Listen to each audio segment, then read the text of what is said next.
All right, good afternoon, everyone. We're here for the Education Specialist Mild to Moderate Support Needs and Extensive Support Needs CalTPA Deep Dive, looking at the math and the literacy cycles. This is for version 1, and today is October 2nd, 2025.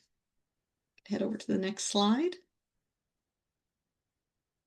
All right, we manage quite a few performance assessments within our office here. We have the CalAPA for administrators, 3 cycles, CalTPA, general education.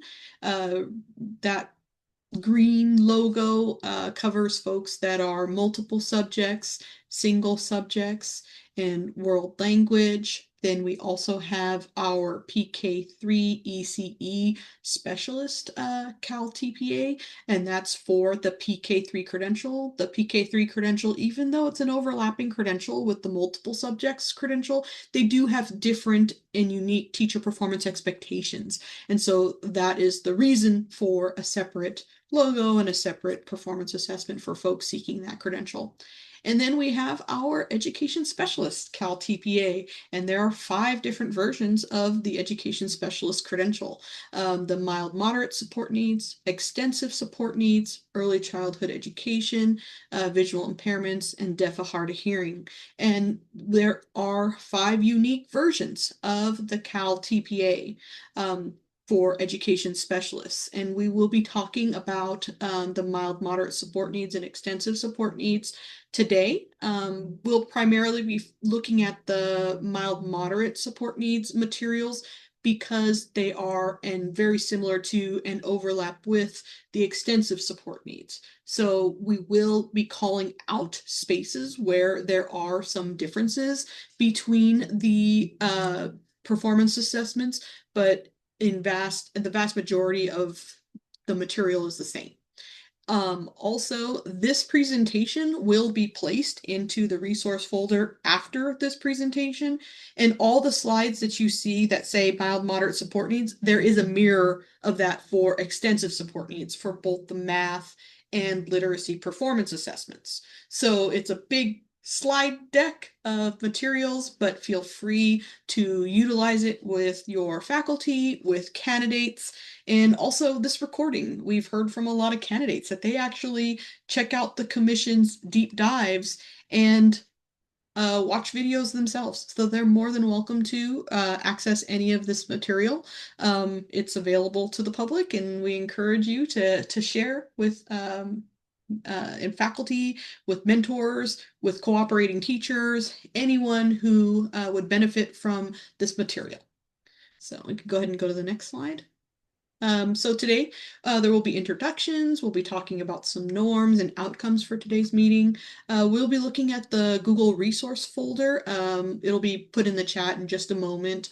The structure and theory of action, if you are returning to the project, you are very familiar with this. There have just been some differences in what we do when we look at the 4 steps. We will also be looking at very specifically the math and literacy performance assessments.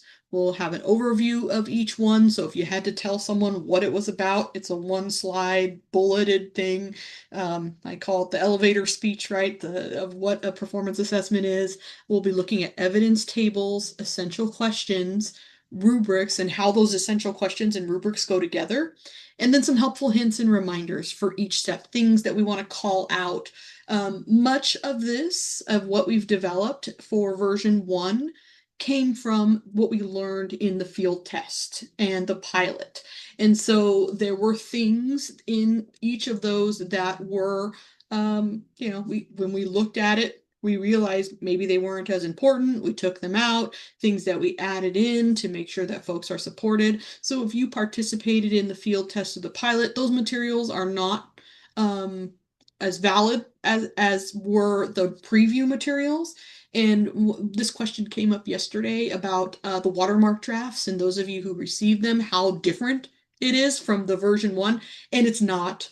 The only thing that we did truly to those watermark drafts is edit for copy editing. If there's a period out of place, an apostrophe, a dash, things of that nature. Also, we did go through that document to make it ADA compliant. So page numbers may have shifted just because of sizing and things, but the content did not change. So if you're like, whew, thank goodness, I've been working with my candidates on these materials, and now that we got the templates, we're just digging right in. You're absolutely where you're supposed to be, and that is absolutely what we wanted to do by providing those watermark drafts.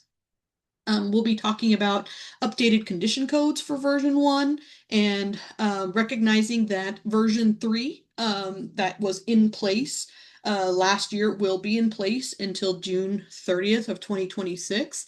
And the condition codes with version 3 are still in place for version 3 if candidates are finishing out that set of performance assessments, but the condition codes have been updated for version 1. So we'll talk about that and then talk about upcoming program supports and contact information. We sent out the zip file and email address and password, and then we got a bunch of emails. Oh, I can't get the stuff, or I didn't receive an email. And so we'll just make sure we talk about who should be checking in with the ADS and making sure, because that's where we pull our list, is from whoever is, and we get a lot of emails from folks saying, can you please update me as the contact? And we actually have no access to do that. No one in our office can. The only people that have access to update that list are folks from your own institution. And so typically we get that email and then we forward it on to the folks who manage that list. And so we do have some information about that. Let's go ahead and go to the next slide. So here with the CTC, we have Julie Holmes. She's a consultant. I am Marissa Luna Lopez. I am a consultant working primarily with CalAPA and CalTPA Cycle 2 for single subject and world language in the LPA. And Julie, I'll let you go ahead and introduce yourself. Hi, everyone. I'm Julie Holmes. As Marissa said, I'm the other consultant on the performance assessment team, working on the math cycle as well as cycle 1 for single subject and world language. And so I actually am going to pass it over to Marissa to deliver today's entire deep dive. I have a conflict and have to jump off shortly. So sorry to miss this, but we are so grateful that you are all here and listening today and supporting your candidates. Mhm. You Thank get the you. B team today. Julie is not going to be That's presenting the math stuff, so the B team is here. Woohoo! not even true. Not even true. Other We're way also, around. thank you. We're also joined by our colleague from Evaluation Systems, team of Pearson, Dr. Webb. If you want to unmute and say hello. Good afternoon, everyone. I'm Xavier Webb with the Pearson team, Senior Area Director, and work very closely with Marissa, Julie, and the rest of the CTC team on the performance assessments and managing those, and seeing a lot of familiar faces here. So good to see you again. Glad that you're here today, and I'll also be here to support by providing responses for technical questions that you might have related to the Pearson systems. So if you have a question, feel free to reach out. I'll try to catch you in the chat, or there will be questions afterwards. All right, I think we're ready for the next slide. Now, if you could, please sign in via the chat with your name and institution, so that way we can also see who's in the room.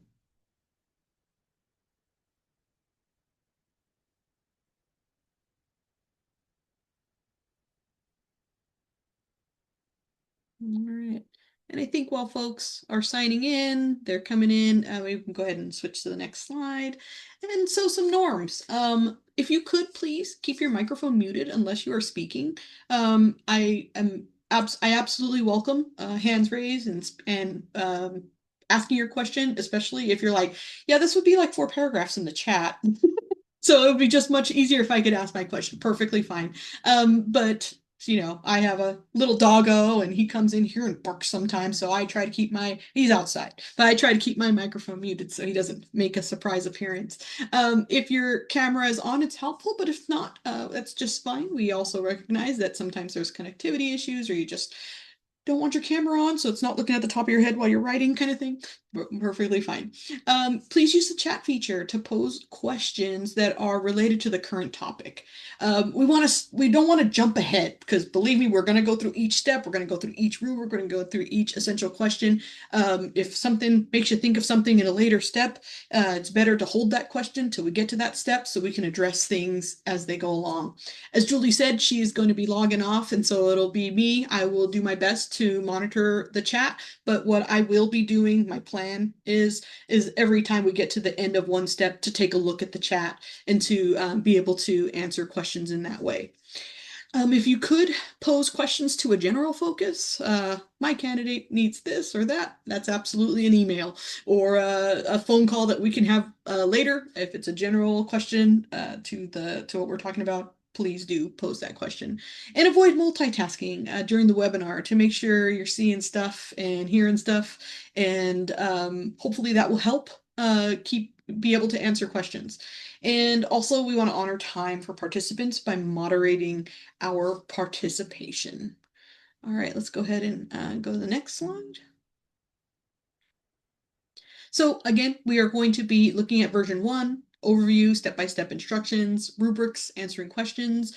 The materials that are in the folder, it's assessment guides, templates, pretty much what you would have downloaded from the website, but just in a Google folder so you have it in another space. Plus, again, after the presentation, I will PDF these slides with their live links and drop them into that resource folder.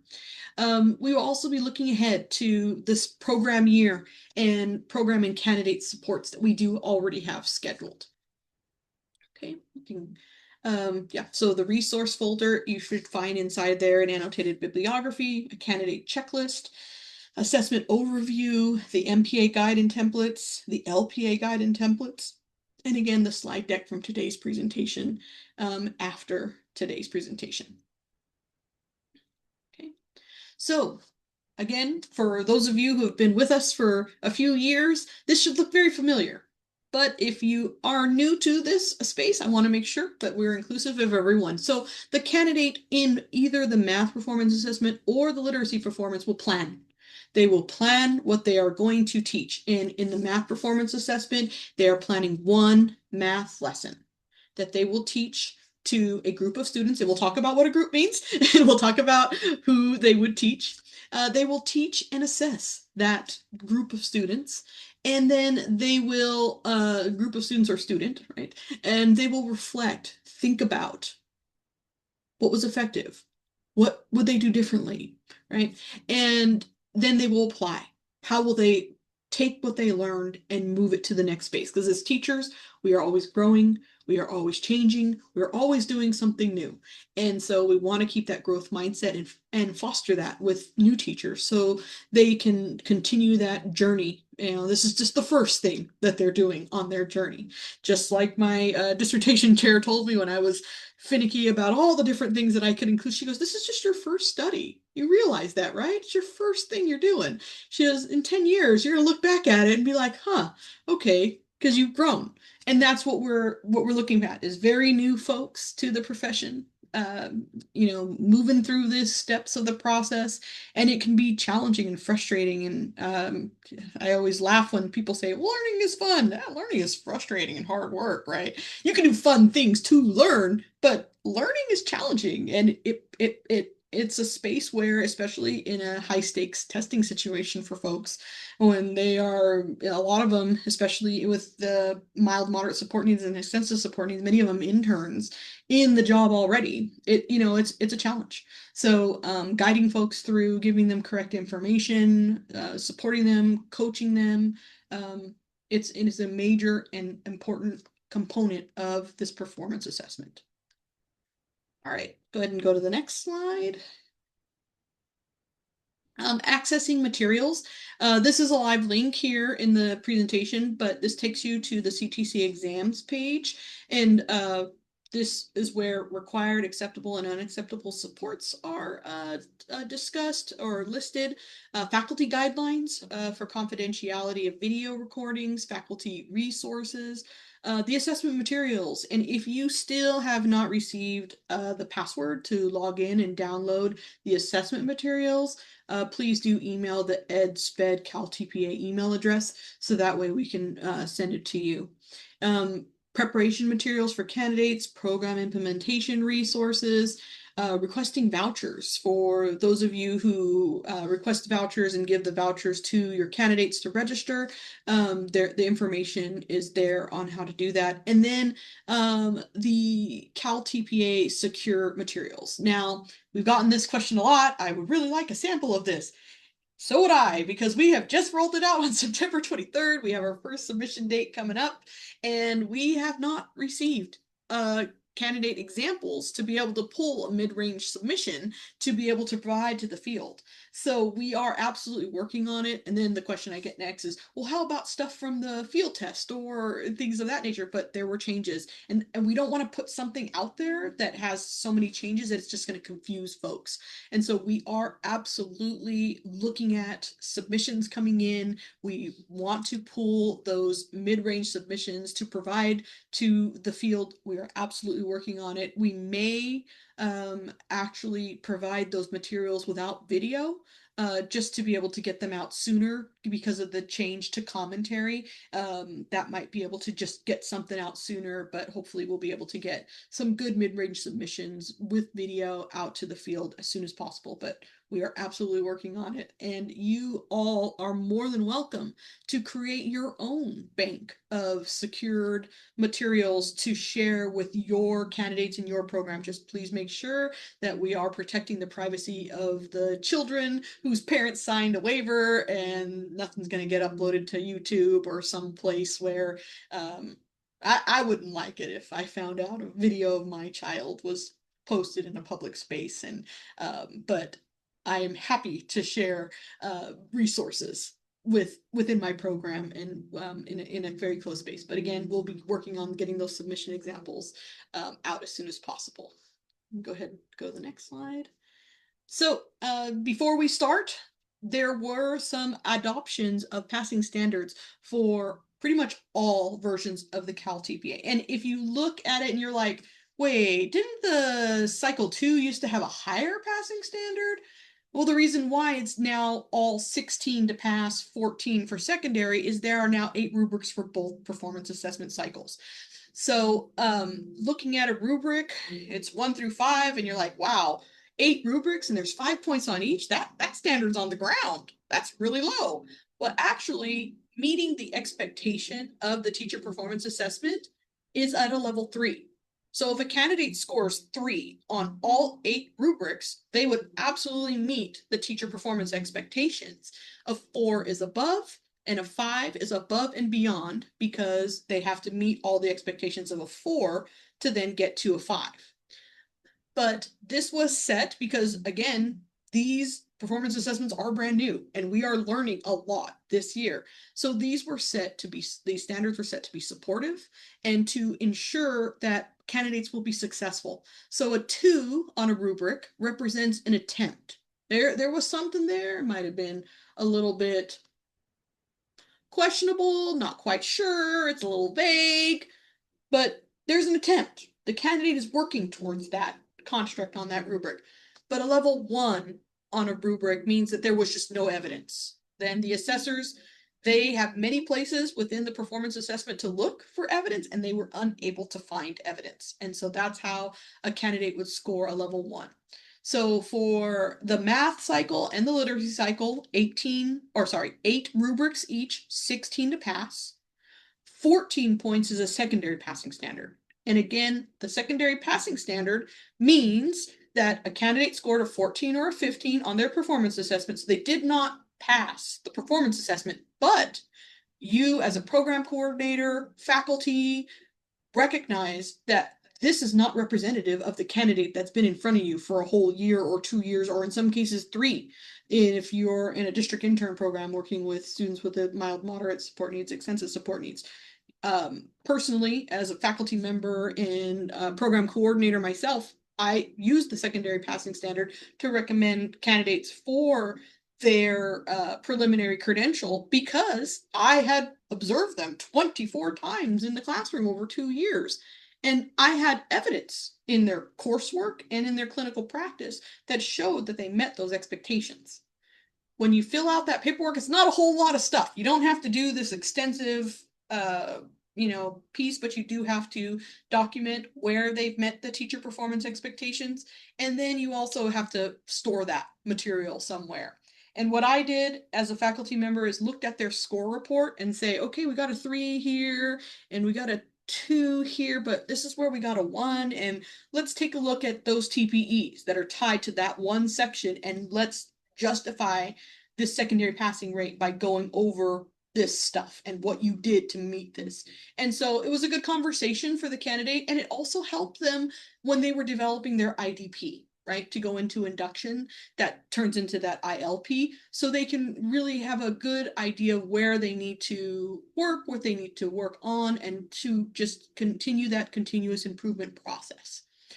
So 16, 14, and there is no side condition of no more than 1-1. So before in version 3, there was a side condition for the mild moderate support needs that if a candidate scored 2 1s on rubrics, they were automatically done, even if they met the passing standard. Because they could have gotten 5s in other sections, but they got 2 1s. That was it. Now that side condition no longer exists for this program year. They just have to get up to 16 to pass, 14 for secondary. If a candidate meets secondary and you're like, you know what, this really confirms what I already know about this candidate, you are not obligated to recommend them with the secondary passing standard.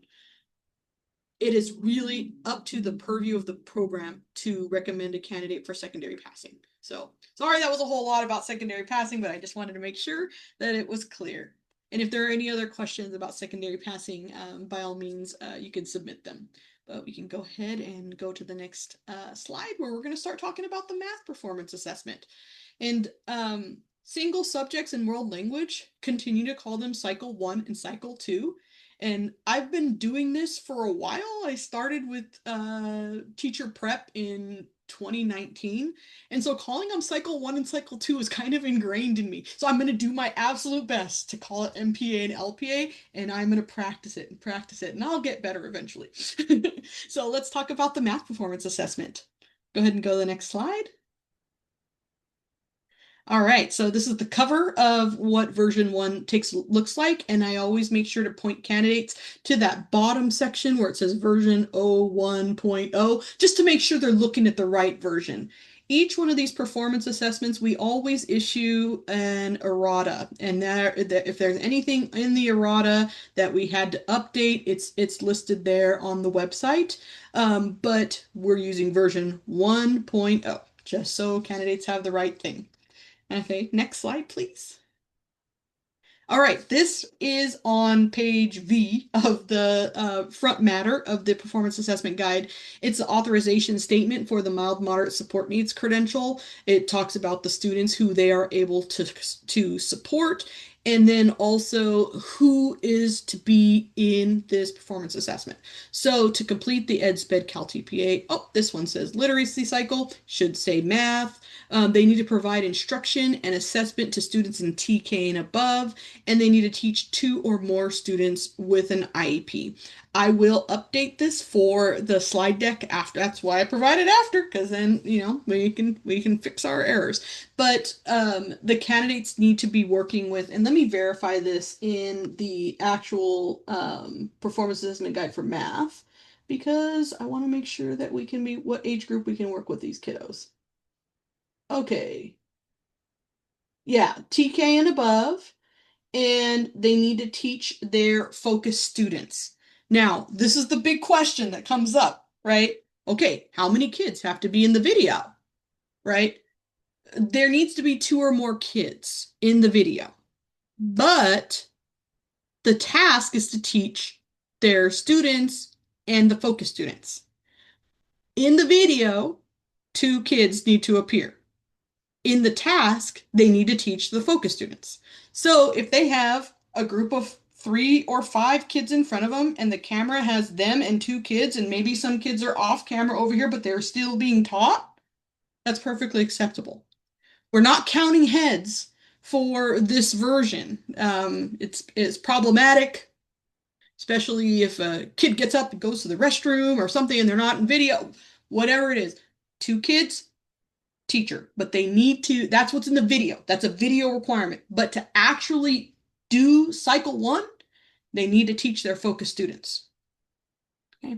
So oftentimes, especially with MMSN, the candidate is working with a group of kids. Sometimes they're pushing in and to a general education space and pulling a group to the back of the classroom. That's perfectly fine. The video does need to capture 2 kids and the candidate. ESN is different. And so let me see if I messed up that slide too. This is usually the kind of stuff that happens when we're making too many of these. Apologies. I'm just making sure I'm looking at my thing here. Yeah, I did mess that up. Let me pull it up and make sure that I'm looking, because I believe for ESN, the difference, the big difference here is who they plan for. That, let me see here. Okay, for ESN, they plan, they provide math instruction for the 3 focus students, and they teach those focus students, or they teach 1 student that they select. So ESN, they can either work with their focus students or they can work with the 1 kiddo. And you'll see as you look at the ESN stuff, there's the option of 1 group or another. So ESN is different. What they're going to do with these kiddos is not different, but who they will teach, the groups they will teach, that is different. All right, and it's on page V of the assessment guide for both the MMSN and ESN guides. So you can take a look at it and it gives you a pretty clear picture. And I will fix this before I upload this presentation to the Google folder. Next slide, please. All right, so the candidate is to plan and teach 1 asset-based UDL focused math lesson that leverages, that uses, that builds upon, that sees a person in front of them as someone that has a lot of stuff. They're not an empty cup that we're pouring into. They have a lot of stuff that leverages the student's assets and interests and includes 2 learning goals. They have a math content and practice goal and an academic language goal. Now, this is different from the cycle 1 because the requirements of SB 488 make it so ELD is assessed with literacy. So instead of assessing ELD twice, we pulled ELD out of the cycle for math and put it into the literacy cycle. But kiddos need to be able to be supported in their language. And so we are choosing to ask an academic language development goal. So vocabulary, whatever the candidate is doing to support the language of the students in front of them. That's what they have to make a goal for. So it's no longer an ELD goal, and there is a change to focus students because of that, but it's no longer an ELD goal, it's an ALD goal. So the language. All right. Then let's see. Oh, let me see. So ESN, number of students, the video can be either 1 or 3, correct. And all must be focused students. Yes, that is correct, Kathy. And then should math practice be embedded into the math content objective? Absolutely. And there are a lot of different samples within the performance assessment guide to give to candidates, so how they can write out their learning goals, including that math practice and math content. They will create adaptations for 3 focus students and mild moderate, right? But the choice point is there for extensive support needs. They'll engage students in active, higher order thinking activities, monitor that learning, and respond intentionally. And we get a lot of questions about that from candidates. What that means is we aren't teaching page 16, paragraph 2 on a Tuesday, and that's what we're doing, right? What we are doing in these special education spaces is looking at present levels of performance and building on that and moving with students in that way. We are not stuck to the blue words in the book that we're reading. That's not what we're asking candidates to do here. We're asking them to respond intentionally. I mean, they need to speed up instruction, slow down instruction. Maybe their pace is solid and they're working along with kiddos. This is the space where they need to move at the speed of community. And then they will analyze the effectiveness of their math lesson and describe future steps to advance the math content and practice and language of the students in front of them. And it's not, okay, math is over and then we close our books up and go to lunch, right? It's what we're going to do to move them forward in math. And sometimes we get that response from candidates because they have a misunderstanding about what we're talking about. But it's how we're going to move forward with math content, practice, and language. All right, go to the next slide. So in step one, with guidance and support from cooperating teacher and supervising faculty, right? The candidate should be supported by a triangle of people. Their instructors, their faculty mentors that's doing their observations. Sometimes it's the same person. And then also that cooperating teacher. Everybody should have a district employed supervisor that's working with them. And they might say, well, I never had to do a CalTPA or a TPA for my credential. I have no idea. Well, have you planned? Have you taught? And have you monitored kids? Have you thought about what you did and then made some differences? You're ready for the CalTPA and you're ready to support someone. So the candidate will select their focus students, and then again for ESN, we'll check this slide for ESN. But it is like they said, they plan for either one student or focus students. Then they develop one asset-based UDL-focused math lesson that includes 2 goals.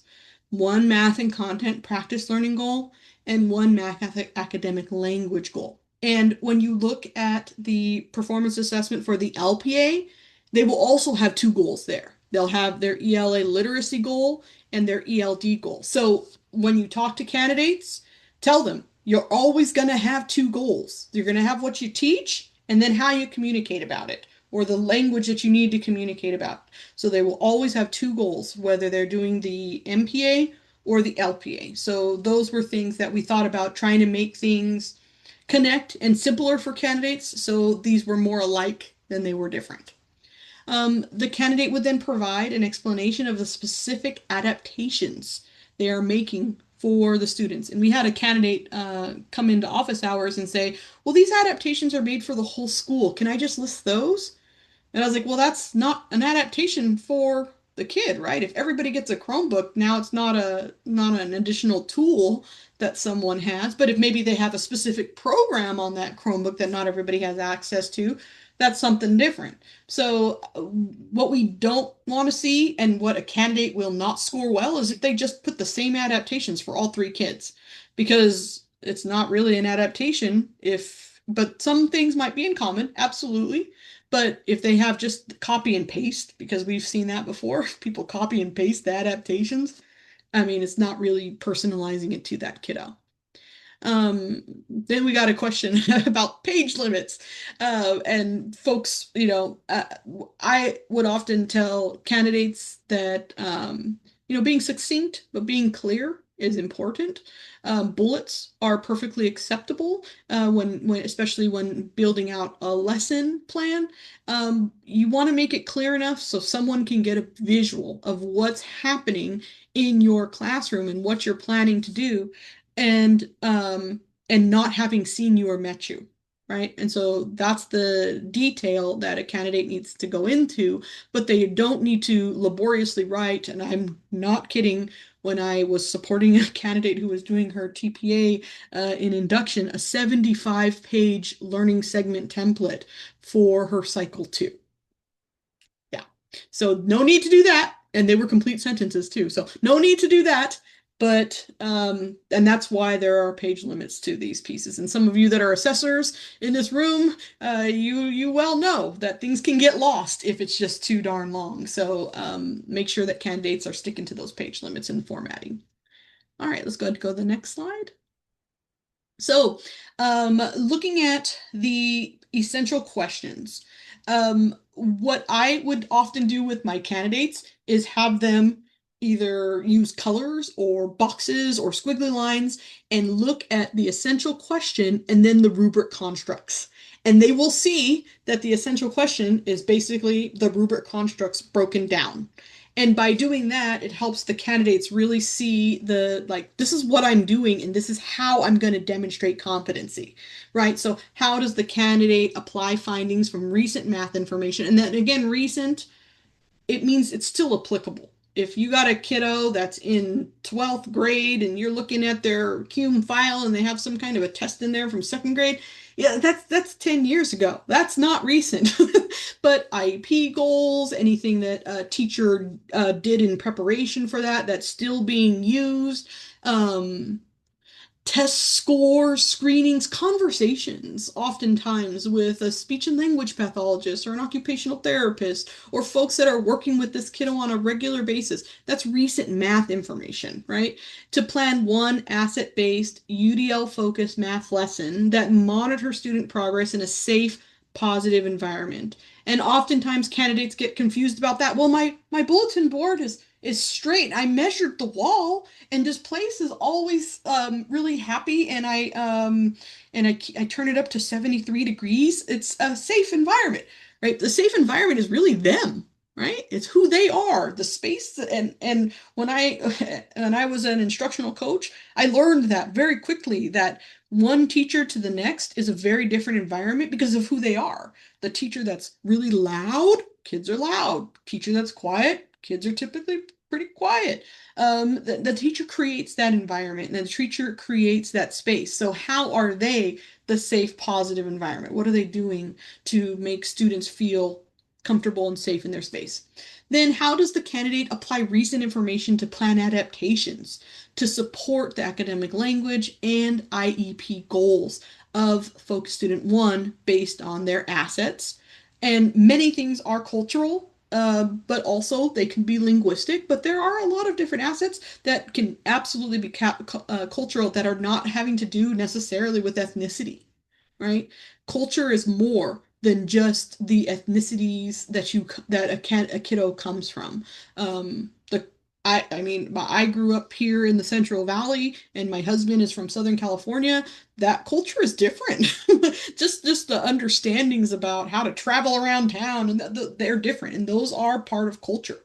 So, making sure to explain that to candidates so they don't get hung up on making generalizations about a population of folks based on their ethnicity. There are some things based on ethnicity that we can guess or think about, but until we know a population of folks, until we know kiddos, then we won't be able to really look at their culture. The next one is, how does the candidate apply recent information to plan adaptations to support the math and IEP goals of Focus Student 2? And then you'll notice the third one is about Focus Student 3 and their well-being and or behavior. And I think maybe at this point, Xavier, if we could, let's take a look at the extensive support needs version of this slide. Let me look at what number it is. Just pulling it up. I think it's slide, um, goodness, 39.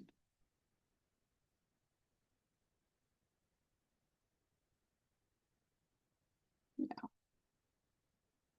It was Focus Student 1, Focus Student 2, Focus Student 3. Let me see here. And apologies, I just want to make sure that I'm looking at this for extensive support needs. Do. That's why I said, sorry guys, you got the B team today with the math performance assessment. This is Julie's wheelhouse here. Okay, apologies. So the candidates will be planning for 3 focus students and teach the lesson to the 3 focus students or teach to 1 focus student. So in extensive support needs, they would plan for those focus students, but they could either film with and teach 1 or film with and teach the focus students, group 2 or more. So that's why it's identical. I didn't mess that up. I just wanted to make sure it's clear. So the question about video recording with 1 or 3 is correct, but they will plan for all 3. All right, let's go ahead and go back up to the slide that we were just on. I believe we're just about to dig into rubrics on slide 17. Okay, 18 then. Let's go ahead and move forward.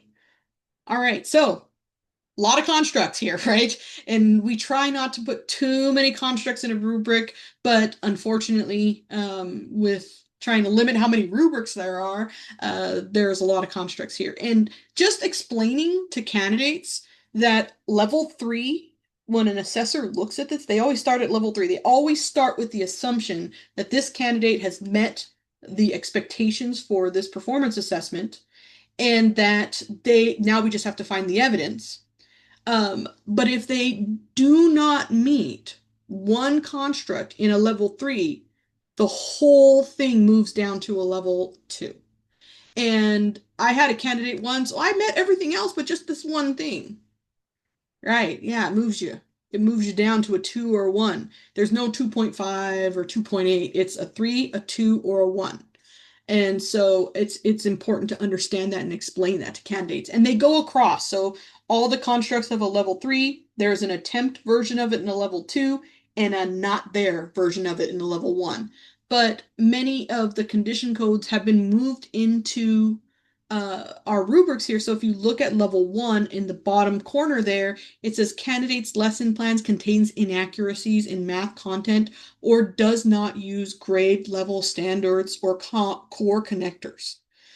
So there's no construct for that in level 3, but these were previously condition codes. If a candidate says, I'm teaching this 6th grade class, but then they come out with TK standards, that was previously a condition code where the candidate would have to resubmit, whereas now it's a level 1. So taking a look, the lesson planning uses recent math information. It includes an ALD goal and has a math content and practice. And that is something super important to talk to candidates about. This is something new, and it was something folks were challenged by in the pilot, is that math content and practice. And the TK, the PTKLF, the transitional kindergarten standards that were just released this past August in 2024. Apologies, we're already in October. Goodness, about a year ago. Their strands or standards or Common Core, they need to be grade level aligned, but then the candidate needs to work to scaffold to include those students.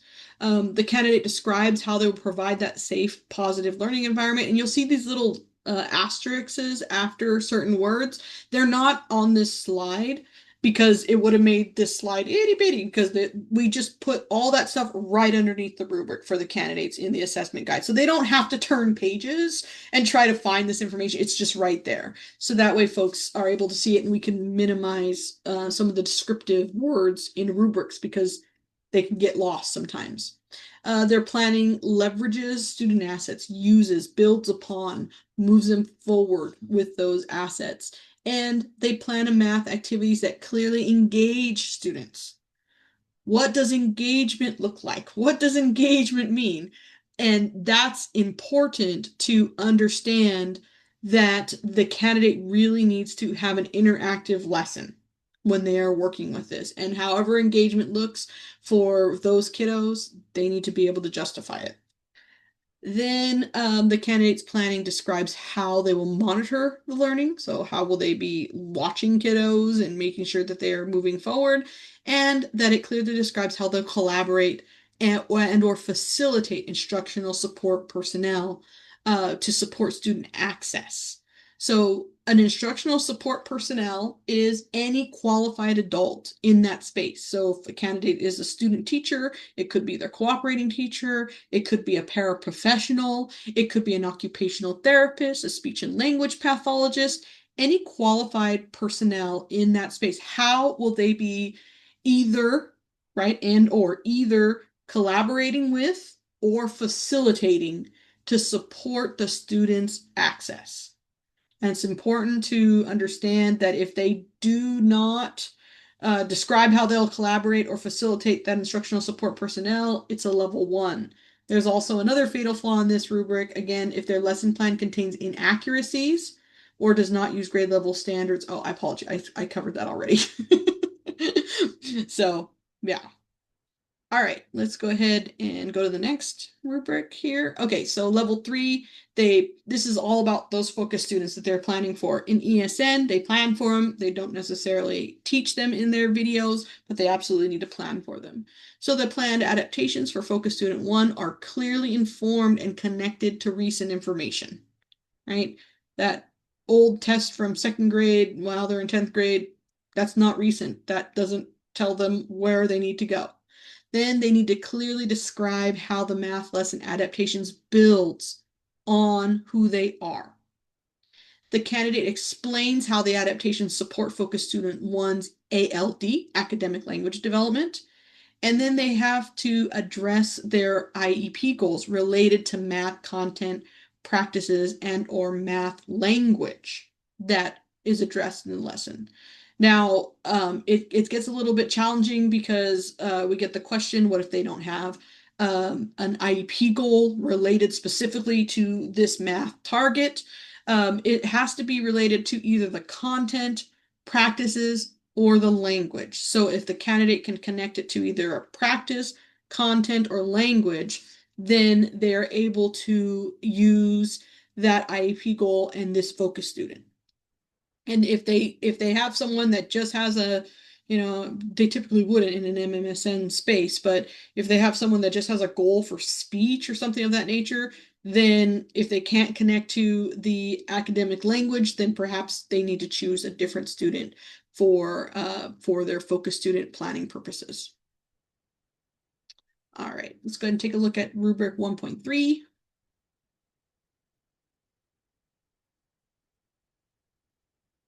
Okay, so the candidates plan adaptations for focus student 2 are clearly informed, just like focus student 1. The candidate clearly describes how they build on their assets and interest, absolutely similar to what they were doing for focus student 1. They explain how their adaptations support the math learning. Now, this rubric, I was able to, in the screenshot, include the little asterisks at the bottom that give some more examples and more explanation for the candidate to understand what we're talking about in this rubric. So this is important to point candidates to. If they're like Marissa, they're like me, I skip past stuff because I'm just like, what's the main thing I need to focus on? But all these little things I won't look at. But those other pieces of information are very important for candidates to see. And the candidate's lesson addresses their IEP goals related to math content practices or math academic language. So very similar to focus student 1. We can take a look at the next slide. And this is where there is a little bit of a difference because the first 3 constructs are all pretty similar, but we're talking instead now about behavior, well-being and behavior that would impact their access to the math lesson. So looking at a kiddo whose the lesson addresses their IEP goals related to well-being and or behavior. So there is an example there saying attention, engaging with activities. So it's important that it attends to their behavior and impacting their access to math. So that's what the candidate will plan for and think about for focus student 3. All right, let's go ahead and go to the next slide. And if you notice, there were 4 rubrics. Half of the performance assessment is in that first step. So if I would tell candidates to spend a decent amount of time planning and making sure that that part of their performance assessment is solid, because if you have a solid plan, then it turns into something that you can put into practice.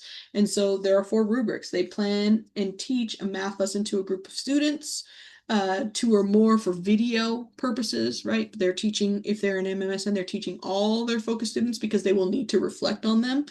But for the video purposes, 2 kids. And I recognize that there were several different ways that candidates could receive a condition code in the past, and heads in the videos were one of them. We have removed that requirement for version 1 in an effort to be more supportive. And things might shift for version 2, where depending upon what we see. But, and I like I said, I know it's a big question. I know it was a confusion that we get put out there, but 2 or more for video, but they have to teach the kiddos to be able to complete the performance assessment. It's the cycle is to be completed with TK to ATP. If the candidate is working with ATP, Adult Transition Program, they should be addressing K-12 Common Core state standards, as they have not been moved out of the K-12 system. So if they have an ATP, they can pick a standard from the higher grades. They will plan 1 math lesson for students who have an IEP, identify those 3 focus students. Again, for your ESN folks, they can either work with 1 kid in the video or up to 3 kids, focus students in the video. They have a choice, but they do plan for all. They always have 2 goals, whether they are doing the MPA or the LPA, 2 goals. 1 is for math content and practice. Understanding that practice part was something that was a challenge for me. I'm a literacy person. I actually came to the commission after being on the literacy performance assessment development team. So I'm a literacy person. So when somebody said math content, I was like, what? Okay, I got that, but what's a practice? And so if you're like me and you had to look it up, take some time and recognize those practices are the same all the way through, and they are an important part of learning the math. Then they will plan a UDL-focused math activity that leverages assets, design those adaptations, and monitor student learning. A plan for how they will monitor that student learning. All right, let me take a look at the chat. All right, I think we addressed. All right, there's a LPA question. We can, if it hasn't been answered, we'll address it in the next section. Okay, let's go ahead and go forward. So step 2, teach and assess. I like to say where the action happens, right? They teach and video record their entire math lesson. Then the candidate pulls out 1 to 3 clips. Those clips, across 3 clips, is a total of 15 minutes. The assessors will watch the first 15 minutes. So if a candidate misunderstands and submits 3 clips that are 15 minutes each, the assessors will only watch the first 15 minutes. If a candidate submits 20 minutes of video, it will no longer be a condition code or what will happen is the last 5 minutes of video they submit will be disregarded. It will be ignored. So the candidate needs to submit 15 minutes, up to 15 minutes old. Don't have to submit 15 minutes. If they are able to submit and their evidence in 12 minutes, they're able to do that. 1 to 3 video clips, their choice of how they want to divide that up. Then they will provide commentary. Now, we did a digging deeper session on commentary and talking about how commentary and annotations are very similar. It's just a different format. But they will provide commentary and explain what they're doing and why. And I want to also encourage you to check in with your candidates and let them know commentary is not a summary. It should be something that they are doing and they're describing why. Now, the joke that we make is, in a video where someone's teaching, they can't turn to the camera and just say, the reason I did this was because of this, right? But there is a reason why people make adjustments to their instruction, and the commentary is the place where they describe the why. Let's go ahead and take a look at the next slide. So how does that candidate create and sustain that safe, positive learning environment and apply those UDL-focused strategies to support their students in making progress towards meeting the math content and practice, and then the math ALD goals? So what are they doing to get those kids there, and how does the candidate engage students in active, age and or developmentally appropriate higher order thinking during the math lesson, and monitor, respond intentionally to the students making progress towards that math content and practice goal and that ALD goal? Let's take a look at the next slide. So looking at this level 3, because we want 3s for our teachers, right? Candidates create and sustains that safe, positive environment, right? And then the candidate uses those UDL focused strategies to support students in making progress.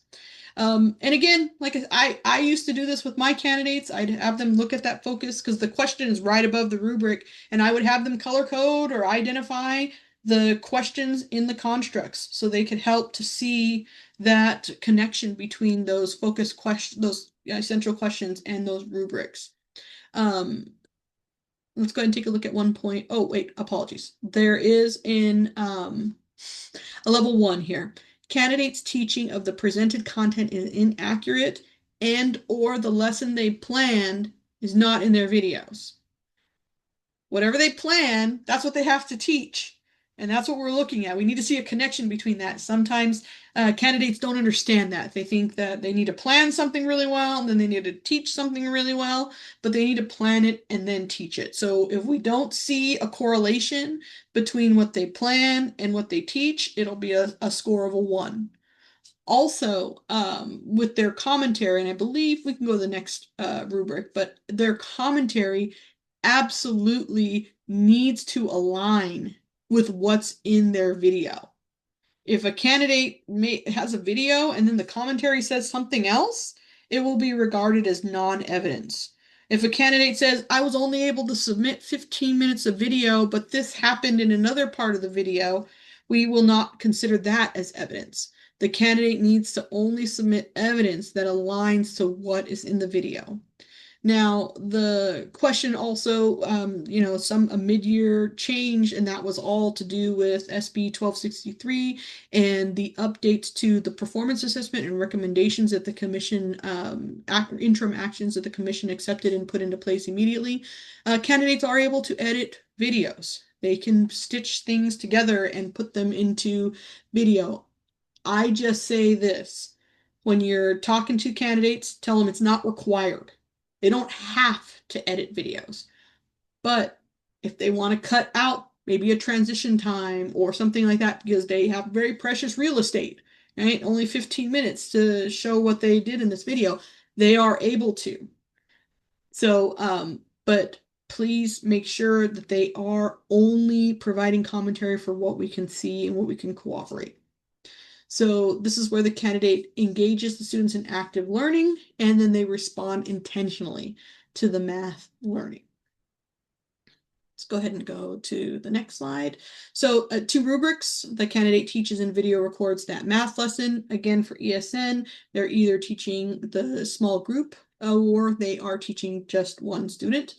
They create that safe and positive learning environment. They use those UDL strategies, engage students in active thinking, respond intentionally, and then connects responses directly to what happens in video clips and keeps commentary consistent to what's shown in video. Let's go ahead and take a look at step 3 here. Reflect on the effectiveness. Yeah, absolutely. The chat, too many video clips can make a video confusing. And especially jumping around if a candidate puts 10 seconds of this and 15 seconds of that. And yeah, so. And again, not required. Not required. It's just an option. This was so they were going to reflect, and this is a challenge for a lot of new teachers, and I think just people in general. We especially as you can think back to your first year teaching and just rushing through everything and trying to get things done. And a lot of our candidates have other obligations in their life, families, children, significant others, coursework.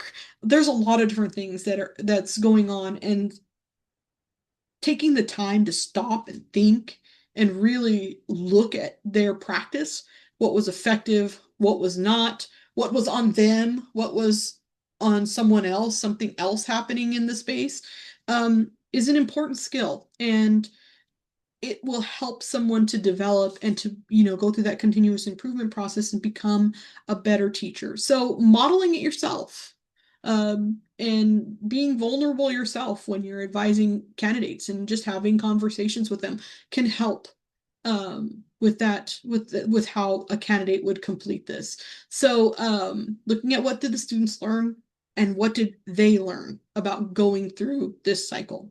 So let's take a look at the next slide. So how does the candidate reflect on the effectiveness of their instruction?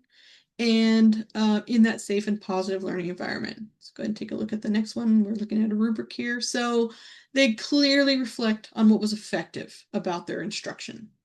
Then they analyze. Now, this is something that we see because if you look at a level 2, they minimally analyze, or they just summarize.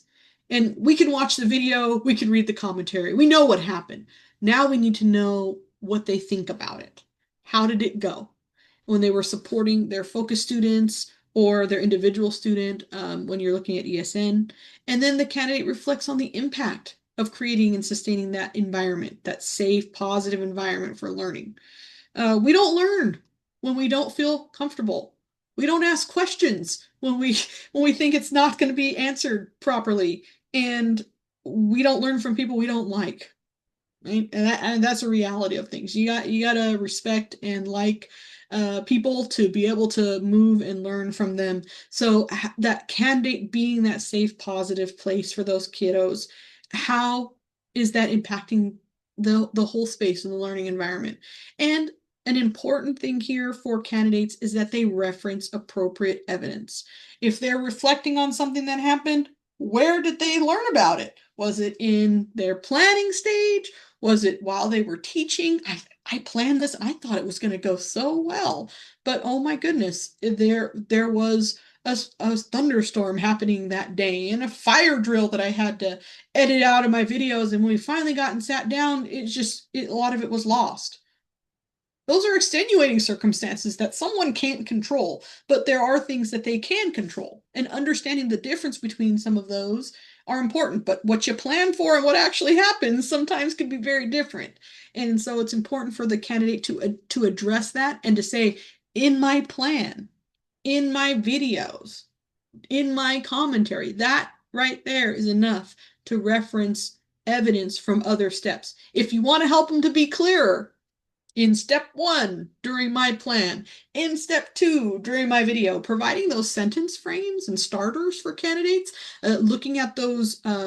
One thing that I remember when I was teaching 2nd grade and 3rd grade myself, I would teach the students to use part of the question in their response. So that way it would keep them on track. And if you would help candidates do the same thing, use part of that question in their response to keep them on track, it will help them to make sure that they are addressing other parts of the performance assessment when reflecting. All right, let's take a look at the next slide. So it's one rubric. They reflect on the effectiveness. They talk about their adaptations for those focus students. They reflect on their impact, and then they cite specific evidence. And people get confused about that word, cite specific evidence. We're not looking for an APA citation here. We're looking for someone to refer back to another part of the performance assessment and say, this is what happened, and this is what I learned. All right, let's take a look at the next slide. And step 4, apply. And so based on what the candidate learned by completing steps 1, 2, and 3, what will they do in future lessons to advance the math learning? And again, sometimes folks get confused. What am I going to do? I'm going to send them to lunch. I'll do this because that's the next thing in the day. No. What are they going to do to advance the math learning for these students? So these kiddos in front of me, not what I'll do when I teach this exact same lesson next year because I already laminated it and put it in that binder, right? It's what we're going to do next year is, always going to be based on the kids in front of us. So how we advance their math learning and ALD, including focus student 1, 2, and 3. So let's take a look at the next slide. So the focus question here is all about, determining future steps for math content and practice in ALD. And this step has always been one that a candidate can directly speak to camera and talk through this step. But I also wanted to just point out that commentary, a candidate is also able to speak to camera and do commentary via video. That option was there. Not many folks took us up on it during the pilot and the field test, but they are able to provide this step as well as commentary via video. For some folks you have that maybe not as comfortable in writing, but once you get them talking, they're just so dynamic and they can explain things well. They're more than welcome to use video. Let's go ahead and go to the next slide. Taking a look at where the candidate applies what they've learned in this math cycle to describe future steps. Then they clearly describe those future steps for instruction that advances the learning. And we're always looking at math content and math ALD. Then the candidate explains how they will collaborate with or facilitate instructional support personnel in the future, right? And there's been some confusion around these instructional support personnel, and I think it's important for candidates to truly understand that instructional support personnel, especially like paraprofessionals, they're not their assistants to like get them coffee and make copies and do all the stuff that they don't want to do, like toileting kids and stuff like that. They are instructional support. They should be supporting the learning. And that, you know, it's not that an instructional support personnel might be the person that is tasked with making copies and might have a shift of supporting kiddos in the restroom and things of that nature, but their primary purpose is to teach, is to work with kiddos under the direction of the teacher. And so sometimes we've seen candidates write, well, I'm going to have my instructional support personnel take these 3 kids out of the classroom because they're really, really noisy, and I wanted to make sure that you could hear my video. Right? That's not what we're looking for there. We're looking for them to plan with and facilitate these people to support the learning. And maybe they do take the kiddos to other spaces. I used to have my support personnel help with, at the time, mainstreaming, now inclusion, into other classes when I taught kiddos with extensive support needs. I had paraprofessionals take them to physical education and art, and I had one kiddo that went to math with their peers.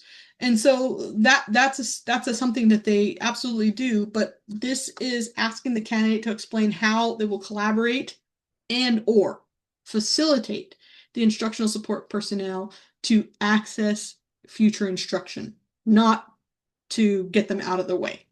So having that conversation with folks, I think candidates have a hard time learning how to work with other folks, and it's a challenge managing adults, especially sometimes you'll see a paraprofessional that's maybe been in a space for a significant amount of time and the teachers keep rotating out. And so but they are looking for strong leadership as well, and they need to plan for it and think about it. And then again, referring to appropriate evidence from steps 1, 2, and or 3. So let's go ahead and go to the next slide.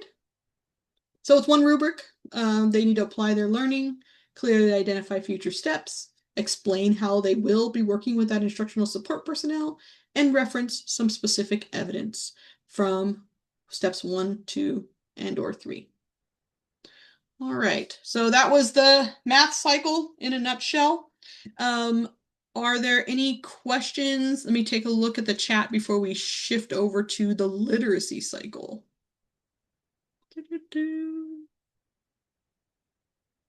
I think, let me see. Okay, so I believe that I received this question as well about captions to videos. Candidates are allowed to edit videos. They can caption videos.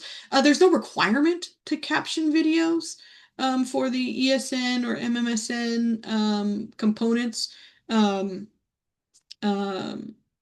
I would say that captions to videos are acceptable, but not required. Okay.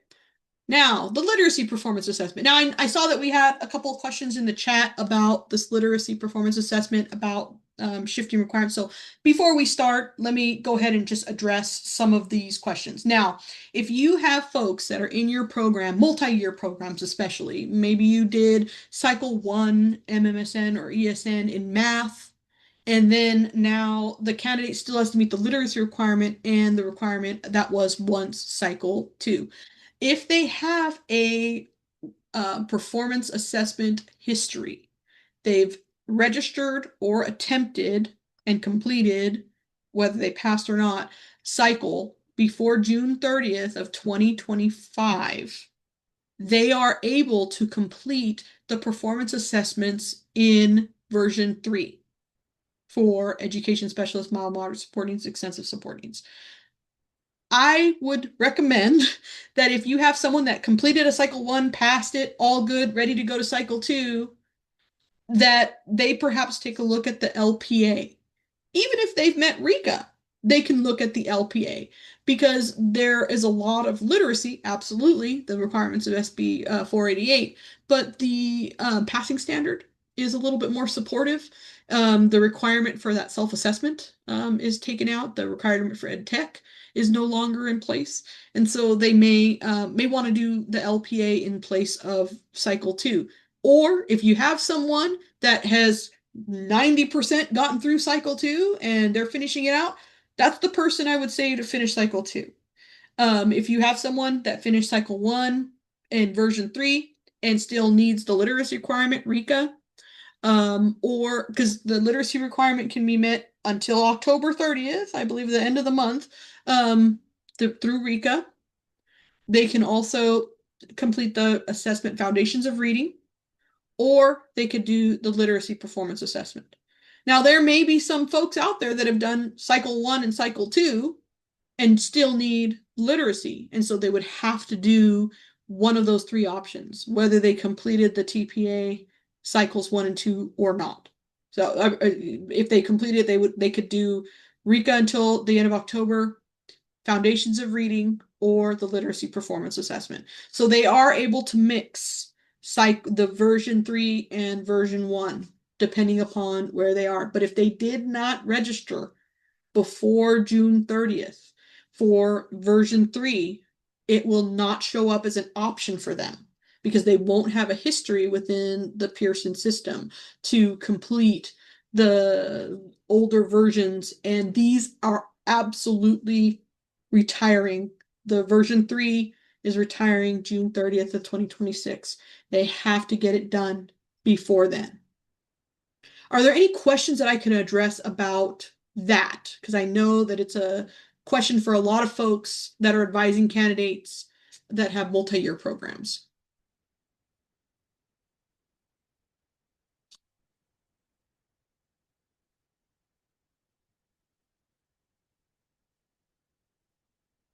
All right, let's go ahead and dive in.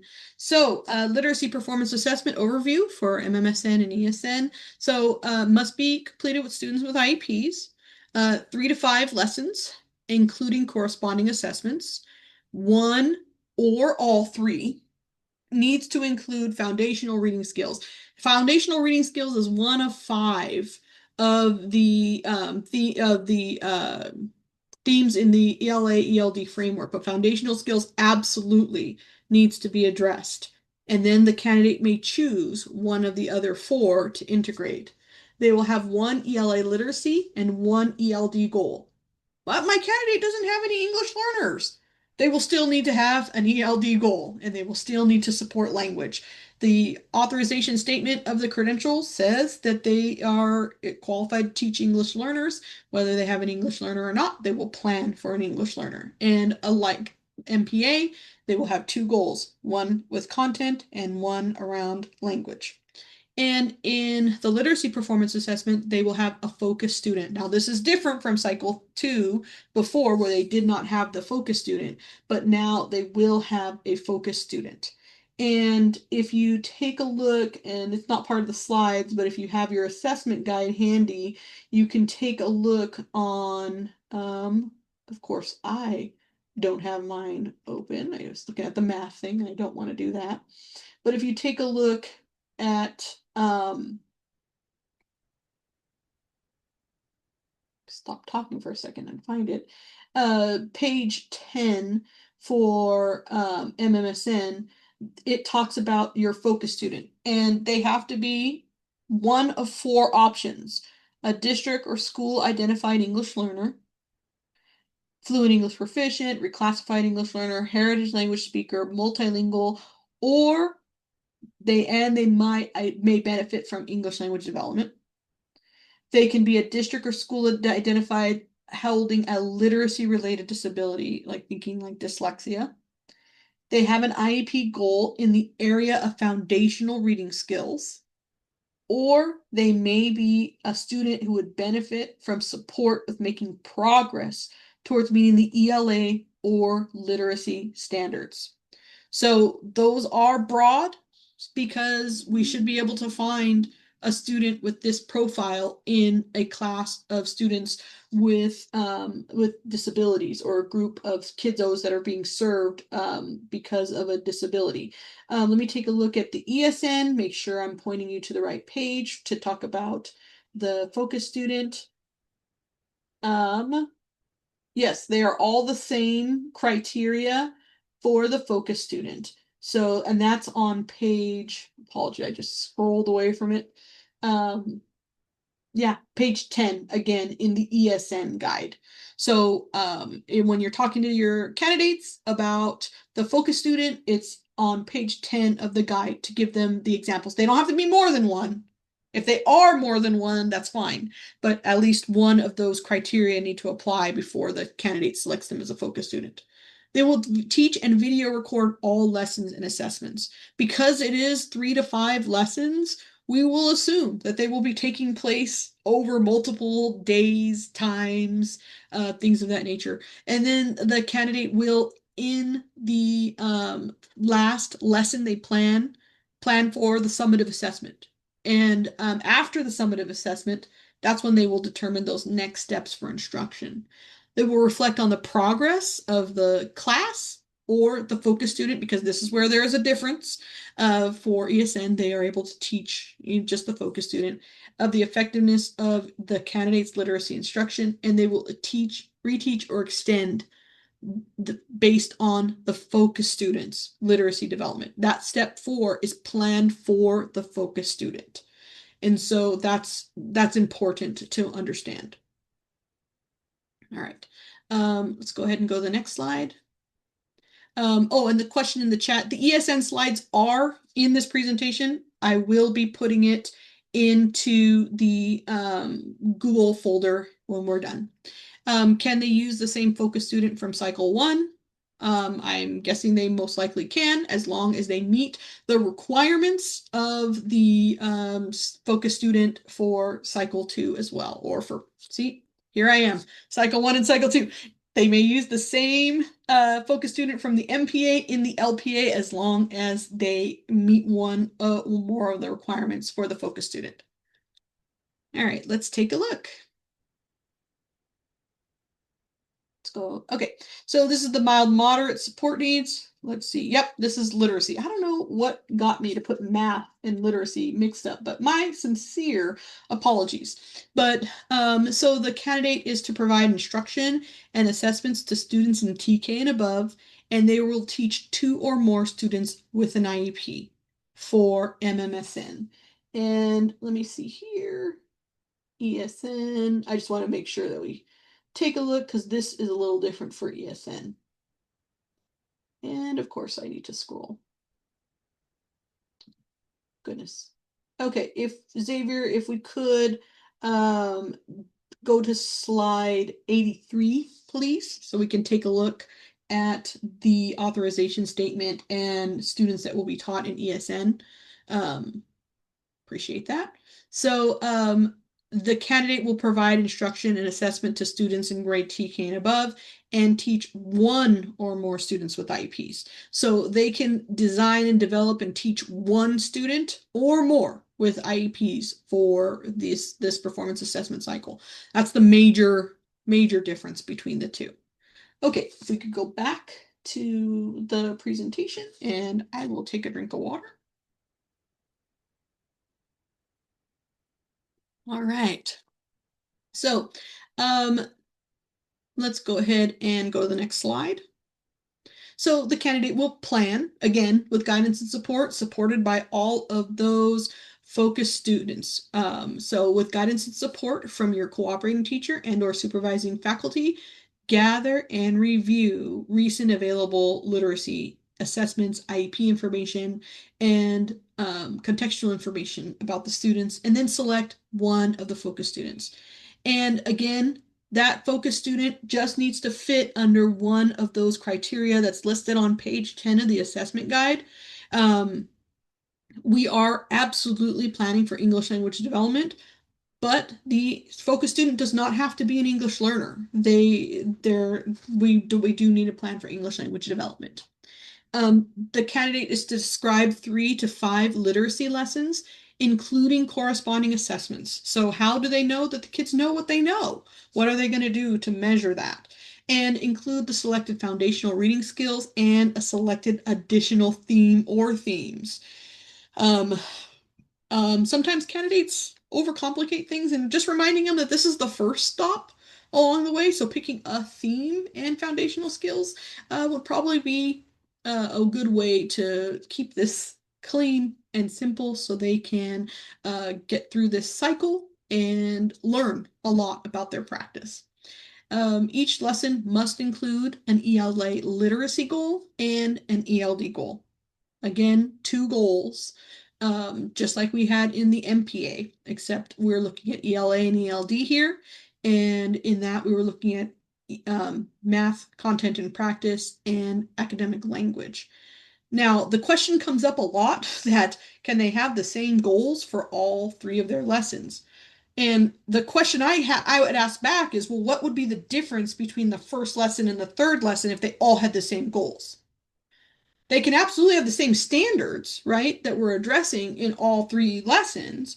But if the goal of the lesson is like what we're doing in this one lesson, so they should have, I would say, probably working off the same standards for this little mini unit that they're teaching, but the goals of the lessons would shift depending upon what they're doing, and that the lessons need to be a progression of learning. They need to build upon one another. And what they learn in lesson 1 impacts lesson 2, and what they learn in lesson 1 and 2 should impact lesson 3. That's what we're talking about. We talk about a progression of learning, not necessarily like a developmental progression for a person. We won't see that in 3 separate days, but we can see that what we taught on Monday is something we reference and build on for Tuesday. And then when we work on Wednesday, we can talk about Monday and Tuesday for Wednesday. So that's what we're looking for. Another thing, let's go ahead and go to the next slide. Sorry, I don't want to jump ahead of myself too. So how does that planning leverage student assets? Include assessments, align to create that progression of learning, right? So we're building upon each other, and address collaboration and or facilitation with instructional support personnel, and include developmentally appropriate ELA literacy and ELD goals. So there's a lot in rubric 2.1. And then looking at 2.2, how does the candidate apply findings from recent literacy assessments? Now, this was assessment-based instruction. Now it's assessment-based literacy instruction. So the assessment component, data-driven decision-making, using information that we ascertain from assessments to design instructional sequences for students. That's what we're focusing on. That's what the focus of this cycle is. So the candidate is planning for those foundational reading skills using that direct. We are very, very clearly working with someone directly, systematically. There's thought behind it. We're doing this in an order because we understand that things have to be systematic, and it's explicit. The kiddo is not expected to read something and then figure it out on their own. It is explicitly being taught to them. Very forward approach to supporting their literacy and language development, and then also the additional theme from the ELA ELD framework is used, and then integrated ELD. It's this understanding the difference between designated and integrated ELD is important, but the candidate is tasked with integrating that ELD and planning for integrated ELD. All right, let's go ahead and take a look.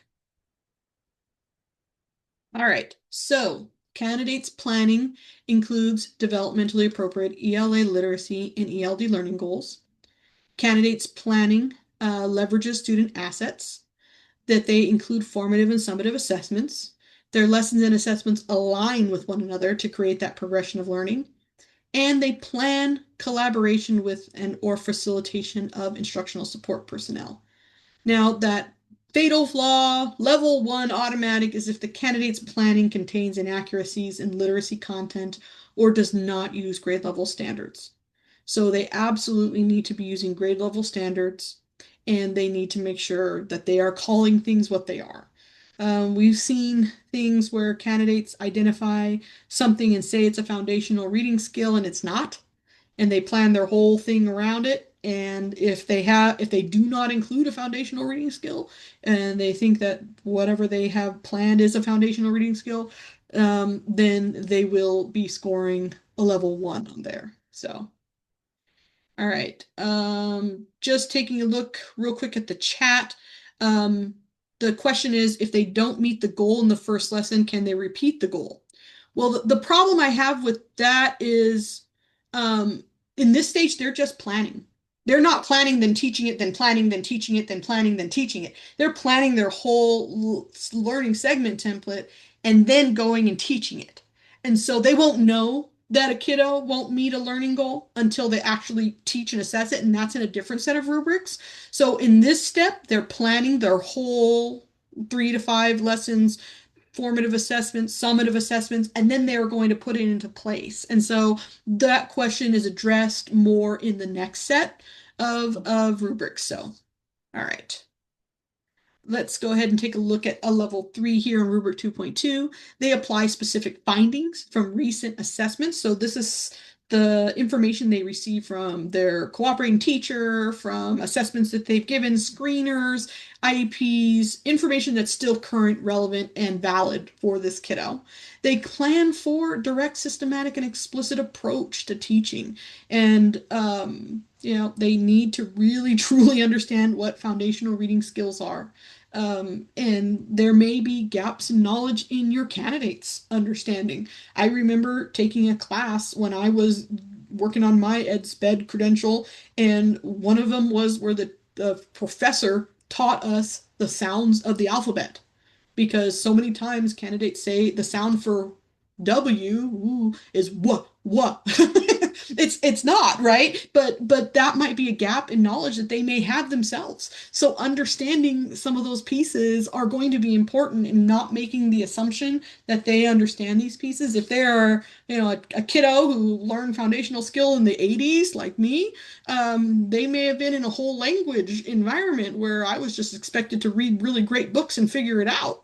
And when I was in 3rd grade and they were assessing me for special education, and I missed the mark by just a few points, the I remember this conversation because I was there, and them saying she has a lot of potential. It just needs some really targeted intervention. I finished my doctorate degree, so I got there. Eventually, it happened for me, but there might be gaps in knowledge that candidates may be facing themselves. So just make sure that they understand what direct, systematic, and explicit means, and they really understand what those foundational reading skills are.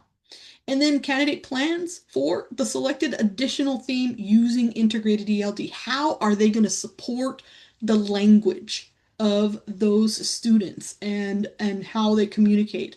And also really to support their literacy and language development. And again, those little asterisks are there. We put them right underneath the rubric so that way it's clear for candidates.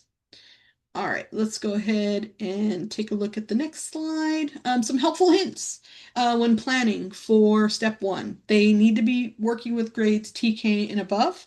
They can be targeting groups of 2 or more. And again, in ESN, they have a choice, 2 or more, or just the focus student.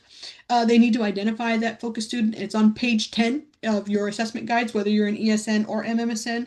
They can look at those different criteria to select that focus student. The candidate must use the learning segment template. Now, in the MPA, the candidate can use a different learning segment or a lesson plan. They can use a program provided one. Before this LPA, they must use this template. And each lesson must include an ELD goal as well, even if there is not an English learner. So there must be an ELD goal and there must be a ELA literacy goal. And in the final lesson of the learning segment, the candidate should plan to use a summative assessment. All right, let me take a look at the chat. I think excellent answers. I think we're good. All right, let's take a look at step 2, teach and assess. They're going to teach and video record all lessons. They need to select 1 to 4 video clips and provide commentary for what is seen in the video. Just a helpful hint that I've seen, make sure if the candidate is using their phone to record, that they put it on airplane mode so that telemarketer phone call won't interrupt their fantastic video. And also, candidates should plan to have something to hold the phone, not just like a stack of books they lean it against, because one nudge on that table, bam, phone falls over. And we need to be able to see and hear. And so we get questions about putting, those closed captioning underneath. It's not required. It won't result in a condition code for editing, because editing is allowed, but it's not required of videos. All right, let's take a look. This is where the action happens in this performance assessment. So there's lots of rubrics here. So how does the candidate provide instruction in the selected foundational reading skill? That's the first component. And that direct, explicit approach is seen there. Then we're looking at, in 2.4, that additional theme and how they integrate ELD to actively engage students. Then in 2.5, we're taking a look at their use of assessments to monitor student learning and adjust their instruction. That being responsive to the kiddos in front of them and not just rolling through like a bulldozer, whether we got it or not. We ought to make sure that we're checking for understanding in this space. And then the last rubric there is their assessment results provide that specific actionable feedback, more than just high five, gold star, great job, kid, right? What are we doing well? What do we need to manage around misconceptions and gaps in knowledge?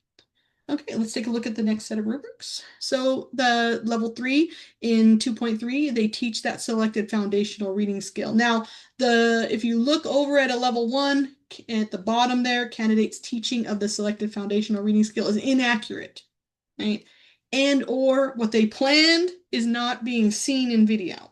So again, this was previously a condition code. It is now a level 1. Please make sure that the candidates understand and that what they plan is what they need to film and record and put into video. We have to be able to corroborate the video and commentary with what was in the plan. Then the candidate clearly explains why the direct and explicit approach they're using actively engages the students. So it's important that they understand what that direct and explicit means when it comes to this literacy instruction. Let's go ahead and take a look at the next slide. So in this space, we're looking at the candidate teaching the additional theme from the ELA-ELD framework. If they make the whole thing about the foundational skill, they won't meet the requirements of the literacy performance assessment. They will score a 1 on several rubrics, but especially this one where we're looking for that additional theme. And the candidate clearly explains why their instruction in the additional theme actively engages kiddos, and that they intentionally provide that integrated ELD support. So that is going to be an important part of this performance assessment. SB 488 calls for ELD to be supported in the literacy performance assessment, and that's why it's being assessed here.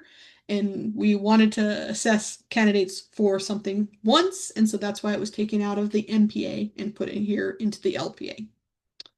Let's go ahead and take a look at 2.5. They clearly use assessments to monitor. And I think that candidates have this idea that an assessment is like a test that they take. Sometimes it's listening to kiddos, asking them questions, engaging with them, having them engage with one another and listen to them. That's assessing the learning. It's the how do we know that they know what they know? How will they show that they know what they know? And every kiddo in these spaces communicates differently. So as long as it's aligned with students and they plan for it, right? And then the candidate clearly uses assessments to make adjustments to their instruction to support their literacy and language development. So we're not just teaching what's on page 16 in blue. We're looking at these kiddos and we're making adjustments. Let's go ahead and take a look at the next slide. And candidate uses assessment results to provide that specific actionable feedback. Now, this is important and it's a challenge for a lot of candidates because they may not have received specific actionable feedback themselves. So talking to them and explaining what specific actionable feedback means will be an important thing. And I'm looking at the ESN guide, and there's several call out boxes, but on page 25, actionable feedback is described as says actionable feedback communicates specifically what the students have done well, what the students can do next to improve their learning, and the degree to which students have made progress towards meeting their learning goals. Actionable feedback should be provided in relation to the goals for learning and what is considered successful performance of learning based on the evidence provided by the student in their assessment response. So providing that actionable feedback and making sure that candidates understand what it is and that's not here you get a gold star, high five, thumbs up, great job, right? It's specific. And if you look at a level 1, candidates' feedback is irrelevant or inaccurate, and or it's developmentally inappropriate. I remember when I was talking to candidates in class once about feedback and positive reinforcement, I brought some gold stars with me and I was handing them out to the candidates. And they were like, "Oh, it feels so good to get a gold star," but they're adults. It was developmentally inappropriate. I was doing it just to have a fun time. But we don't want to be treating a kiddo in an ATP setting like a little kid. We want to make sure that when we deliver their praise and their feedback that it's developmentally appropriate. Let's go ahead and take a look at the next slide. So for rubrics, half the performance assessment is in step 2 for us for the LPA. Foundational reading skills, the additional theme, assessment of literacy, and adjusting literacy instruction. And again, 1 to 4 video clips. If they're able to get all of these items into one video clip of 20 minutes or less, they're perfectly able to do that. If you're me, you see 4 video clips in 20 minutes, you're going to divide it evenly and try to make it that way because that's just the way I think. But everybody can do this differently. It's just assessors will only watch the first 20 minutes of video, and they need to address these topics in those videos. And again, commentary should align to what is provided in the video clips. Let's go ahead and go to the next slide. Step 3, reflect. After engaging the students in the summative assessment, determine student progress toward meeting that ELA literacy and ELD goal. Analyze student results with that specific actionable feedback and reflect on their progress and the effectiveness of the candidate's instruction. And then the candidate will submit the summative assessment response, the scored rubric and or performance criteria and specific actionable feedback as evidence in this step. So let's go ahead and take a look at the next slide. So I'm not going to read the whole thing because I just kind of did, but they identify those understandings, gaps in knowledge, provide that specific actionable feedback, think about what was effective in their instruction, and how they would support the focus student beyond the classroom, because they're specifically looking at the focus student's response in this step. I'll go ahead and take a look at the next slide. So again, accurately identifying understandings and gaps in knowledge, provide the focus student with that actionable feedback. They clearly describe what was effective about their instructional approaches. They explain what instructional changes. So what was good and what would they change, right? That's that next construct. And then this is the stop that gets some people caught, is they provide the focus student's family or guardians with some specific feedback for ELA and literacy goals. Now, we recognize that many candidates are interns, so they are the teacher of record, but many candidates are also student teachers. And so they may not have the same access to parents and families that the teacher of record may have. So they should collaborate with their cooperating teacher, the person whose classroom that they're preparing in, to provide this feedback to the family and how they can support outside of the classroom at home.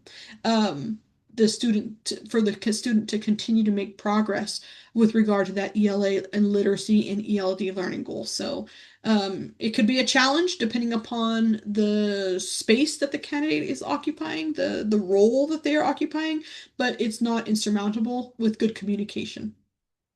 Okay, let's go ahead and take a look at the next slide. So some helpful hints. They will score that summative assessment. And this happened a lot when I was working with folks.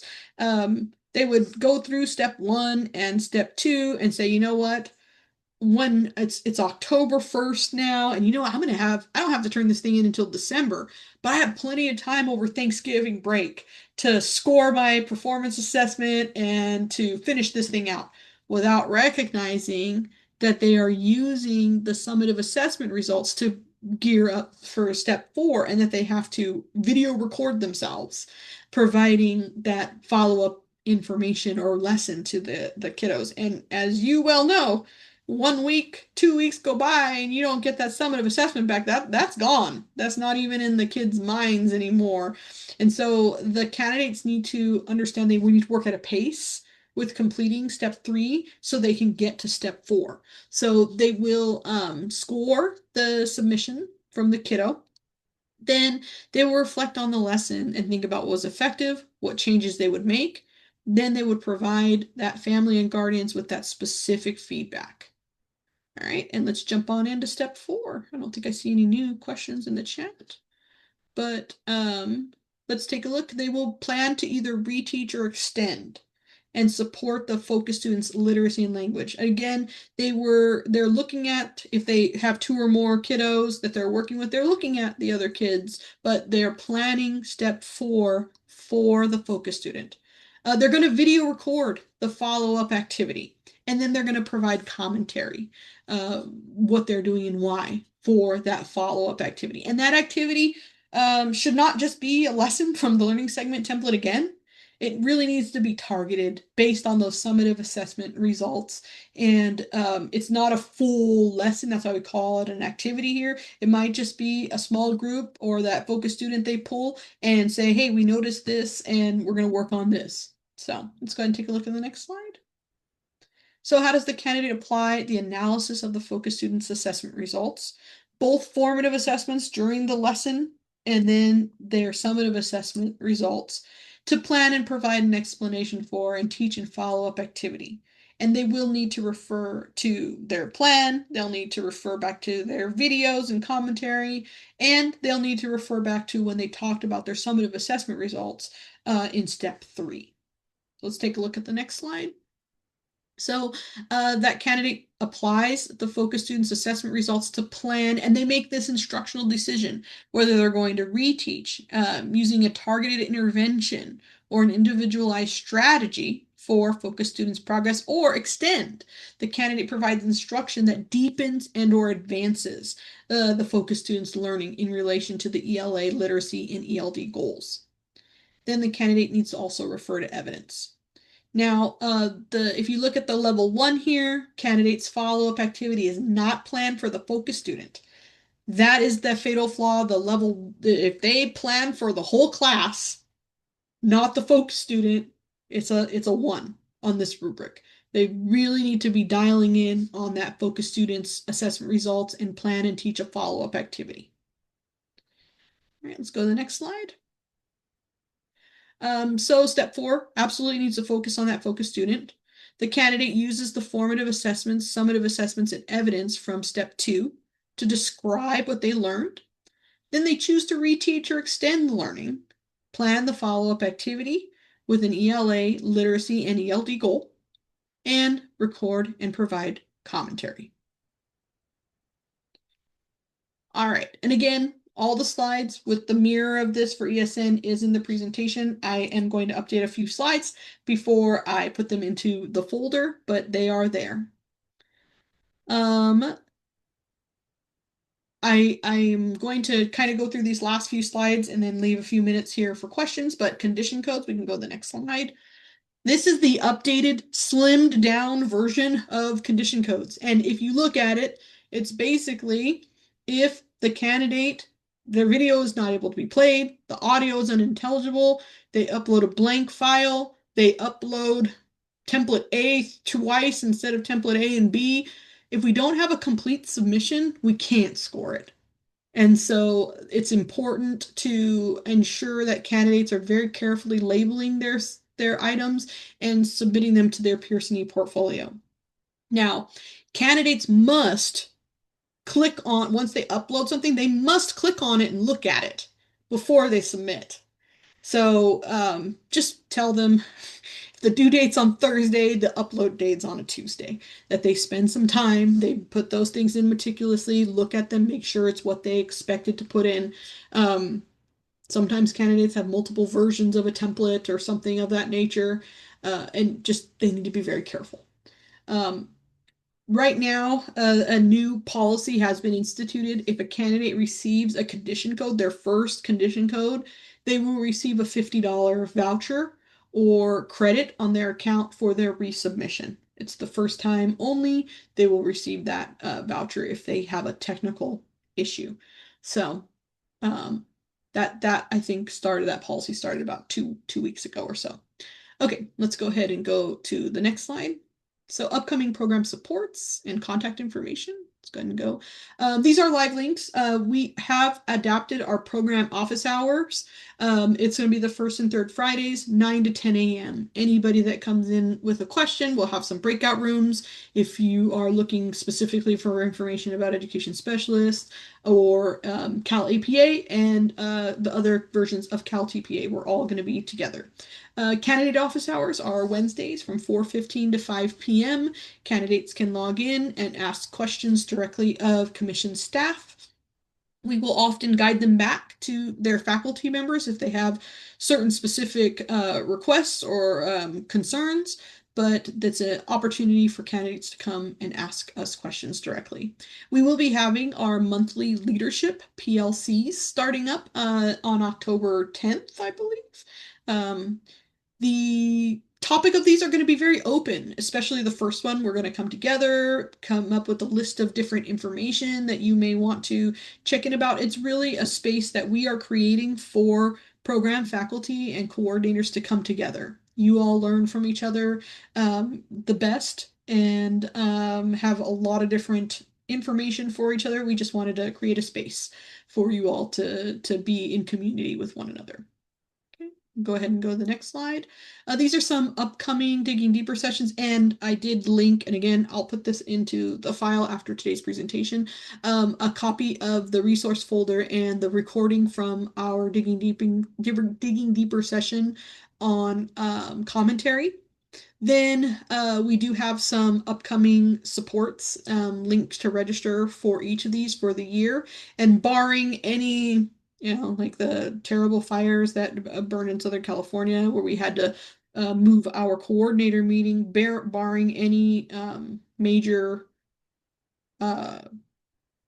issues with these dates, these are the dates that we are going to be hosting some of these sessions. We can take a look at the next slide.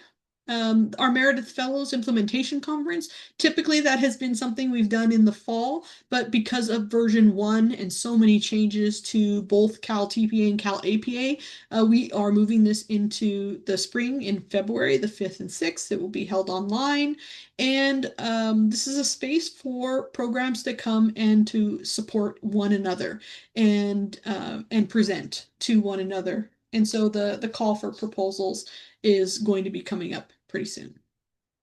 Okay, let's go ahead and go to the next slide.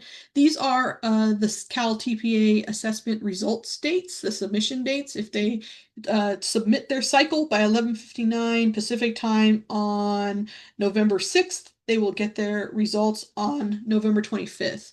And I know that there has been some concern or desire to add an additional December date after or between December 4th and January 15th. But we are often challenged because our assessors are real people and they have special education credentials, and our faculty and our supporting candidates, they absolutely also have a life. And typically there is a break in December where folks log off no longer in school, take a few weeks off to be with family and such. And it's a challenge to get folks to score in that window. And so that's why there is no other submission window in December, because of that. But candidates can submit their performance assessments every single day of the year. And if they submit between December 4th and January 15th, they'll get their results by February 5th. So let's go ahead and go to the next slide. Program contact information. Please keep your ADS up to date. I did put the link to the CTC's website around the annual data submission ADS. If you email me or email any one of our inboxes and say, can you please add me as a person to receive information from our ADS? Unfortunately, we can't do that. We don't have access to individual ADS accounts. The only people that do have access are those that are named by an institution. And the ADS folks, it's a whole different department than we work with. So going to that website and contacting them directly, it would be the best thing. If you send me a request, I just forward it to them. So this is the website and the form to submit to be able to update your contacts. Let's go to the next slide. These are our email lists. We have CalAPA, CalTPA, Education Specialist CalTPA, and so when we send out reminders, information, these listservs are open to anybody who wants to sign up to get emails in their inbox. So please share these listservs with other folks in your department, faculty, program coordinators, mentors, anybody who you'd like to have this information. And thank you very much. Apologies for all the chitter chatter of me. And I'm like I said, I'm usually Cal APA and the literacy stuff. So the math stuff was a new thing for me to present on. But thank you so much for your patience and support. If you have policy questions, so a question about the performance assessment, can they have closed captions? Do they need to do this? Those are absolutely EdSped, Cal TPA, or Cal TPA. But if you have my candidate registered or signed up for their Pearson portfolio with an email address they don't have access to and they can't get registered, that's more of a technical question. And so what we do is when we receive those in our inbox, we forward them over to these technical emails. So the EdSped, ESSped, CalTPA at Pearson, that's where a lot of those questions should go, will go. So absolutely utilize these email inboxes and office hours to get your questions answered.